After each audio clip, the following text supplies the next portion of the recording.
मजलिस के रुकन असम्बली अहमद बलाला ने मूसा नदी के शंकर नगर इलाके का दौरा किया, जहां गुज़िश्ता रोज़ इंहदामी कार्रवाई अंजाम दी गई थी। रुकन असम्बली ने मुतासरीन से मुलाकात की और उनके मसाइल से वाकिफियत हासिल की।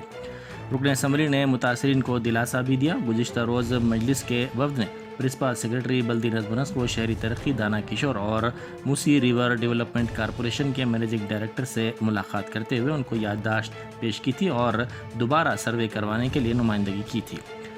मजलिस के वफ्द ने वाज़े किया कि मजलिस मुतासरीन के साथ है।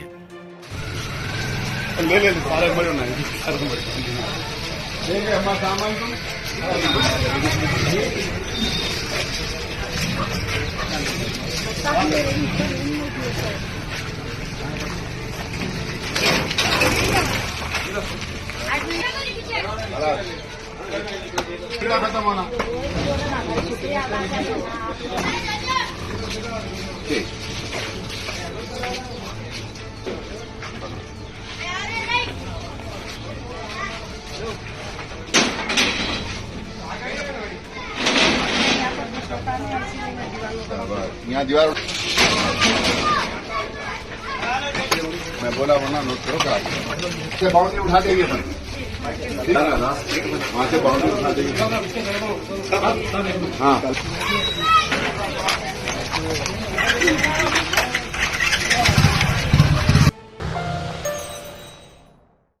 Germanton super speciality hospital national award winner doctor Mir Jawad Jar Khan, German trained senior orthopaedic surgeon and director, माहिर डॉक्टर्स डॉक्टर वासिफ आजम और doctor Bharvi Chanduri, senior cardiologist और दीगर डॉक्टर्स नुमाया खिदमत अंजाम दे रहे हैं। Robotic surgery, advance cath lab, MRI, operation theatre, ICU, 2D ultrasound जैसी सहूलियात से आरास्ता कॉर्पोरेट लेवल हॉस्पिटल। वाजबी फीस में हर मर्ज से शिफायाबी के लिए Germanton super speciality hospital, Attapur.